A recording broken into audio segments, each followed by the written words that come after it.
All right, good afternoon, everyone. Welcome to For the Face, Lieberman and Parikh, Facial Plastic Surgery. I'm Dr. Parikh.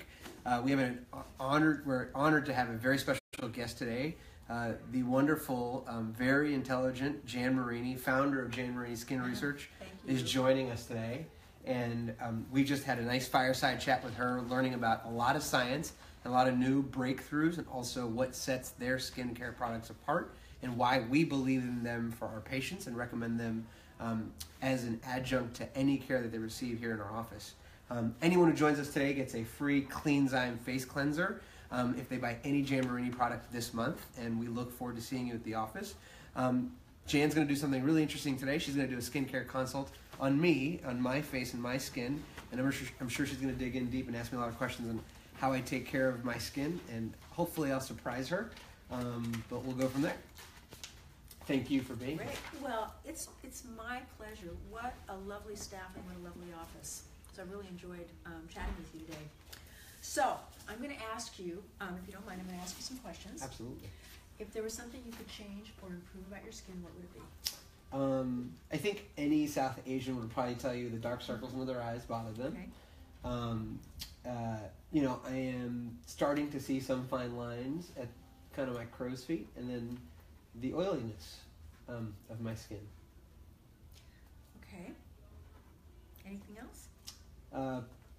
When I break out here or there's probably some pigment that comes up. I tend to hyperpigment at areas where I get minor acne, and it takes several weeks, sometimes a couple of months to go away. So looking for kind of brighter skin is something I think about being of a darker skin type. Okay, great. That's probably it. Okay, so tell me again, you when you mention fine lines, are you talking mainly like in the so-called crow's feet area? Yeah, and then probably in the upper face, forehead area too. Okay. And that's because I'm always, animating my face, scowling at Dr. Lieberman, smiling because he makes me laugh, so my crow's feet come out. So, in terms of your skin type, when you mention oiliness, do you think your skin is more oily, combination, dry? How would you categorize it? Probably combination. Okay. So where do you think you're oily?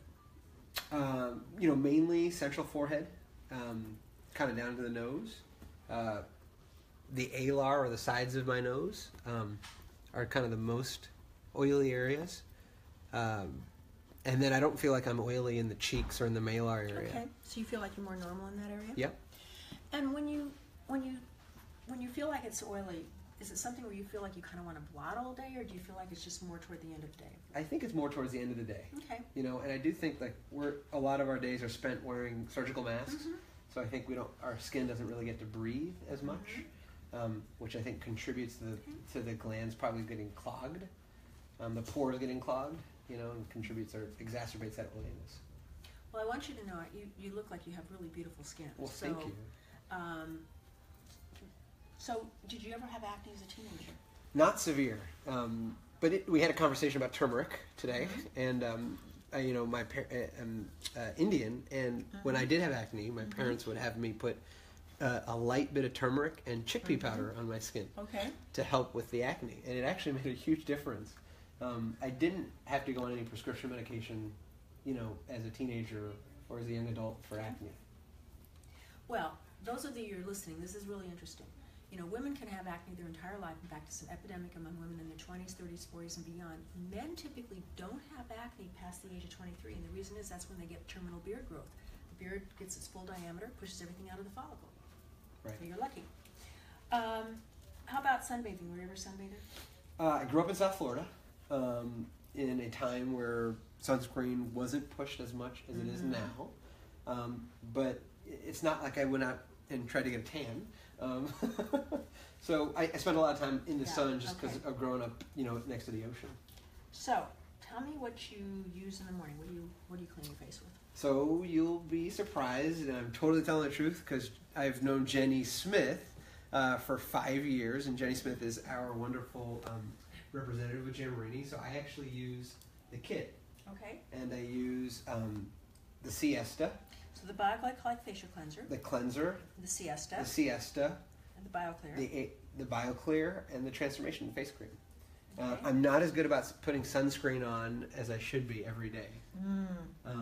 But I've actually used that every morning and every night. So back when it used to be part of the men's kit. One of our cult favorites, particularly among males, actually much more than the physical sunscreen, is the SPF 33. And the SPF 33, in my opinion, is more effective. And it's got some, one of the things the SPF 33 has in it, by the way, is it has something called phytomelanin. So melanin, as you know, is the most anti-aging, the most protective element that you have in your body. Mm-hmm. And this is something that is chemically identical to human melanin, but it comes from the date palm and it's colorless.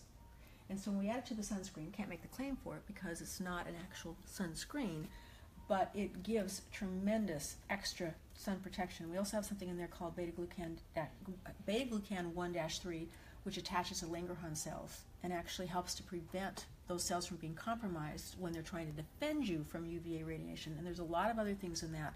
That is an amazing sunscreen. I think what I'm going to do is I'm going to send you one just so you can try it, because I don't think you carry it here. I think you really like that. Okay.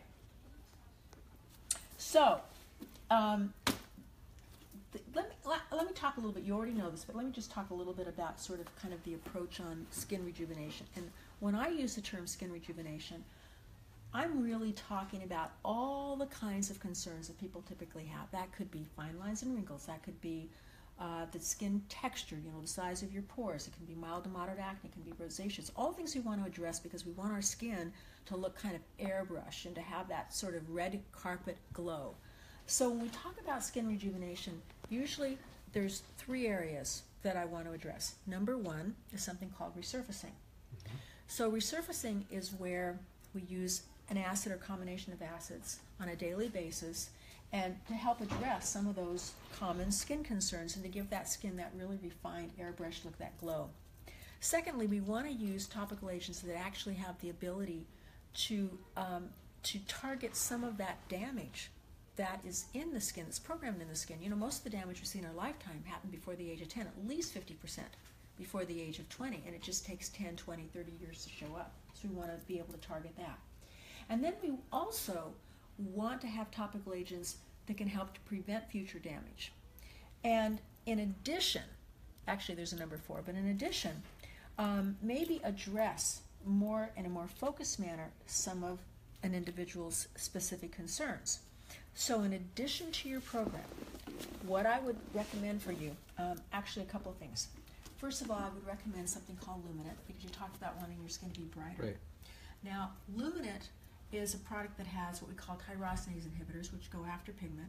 It also has a peptide that can actually down-regulate the hormone that everyone has that plays a role in terms of your ethnicity, your heredity, your lifestyle, as to how you react to the sun and how you pigment. So this is really a breakthrough.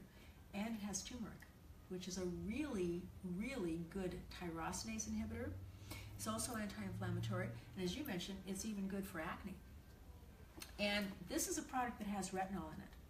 So it'll be anti-aging at the same time. We're gonna hit all those parameters at one time. So that would be one thing I'd recommend. The other thing that I would recommend for you, which I actually brought you today, is the Hyla 3D. So this is a real breakthrough. Hyaluronic acid, which is something that your body produces, it's part of connective tissues, it's part of glycosaminoglycans, it gives the skin volume. It was actually pioneered back in 1979 by ophthalmology. And back then, and even in the early days of using hyaluronic acid in injectables, they got it from rooster combs before it was synthesized. And when they would use it in ophthalmology, they would put like eye drops in the eye for eye surgery, and it would kind of cause the eye to swell. It would give a better field of surgery, but it would also give a lot of elasticity, so when they were pushing and pulling, the eyeball would go back to its natural shape. Because it holds 1 to 10,000 times its weight in water, it is a great moisturizer. And Estee Lauder was actually around 1980, was one of the first companies to ever bring it to market as a moisturizer, because instead of just sitting on the skin and keeping water from evaporating, it could actually act as a hydrator. But it's a really large molecule. It sits on the surface of the skin. Now, one of the reasons why we are so concerned about volume and about things like hyaluronic acid is because one of the biggest issues with aging is we lose volume. In fact, the common denominator in aging among all species, and it's whether you're a human or a bug or a cow, is loss of connective tissue. oftentimes we refer to old people as little old people because they shrink. And you lose volume everywhere. You lose bone mass. But you lose it, in particular, you lose it in the face. And we oftentimes talk about what we call the youthful triangle, where you should have high cheekbones and the widest part of your face is here, and then it kind of goes down into a nice triangle and it's narrow at the bottom, where you can literally just take that upside down. So this is a huge area having to do with volume. And what we're going to talk about doesn't replace injectables, but when you have a hyaluronic acid injection into a line or wrinkle, it's not really the hyaluronic acid that's giving you the correction. It's producing space, and it's a framework for how collagen forms. And then depending on the amount of movement and where it is in the face and what type of product you're using determines how long it's going to last. Well, these old hyaluronic acid molecules were very large, and they sat on the surface of the skin in cosmetics. And what we have now is really a true breakthrough. We've got these tiny little molecules that can actually get down really deep into the skin. And not only that, just one of the molecules that we use is 50 times more moisturizing than any other hyaluronic acid. After 24 hours, it's still 5 times more moisturizing. Yeah.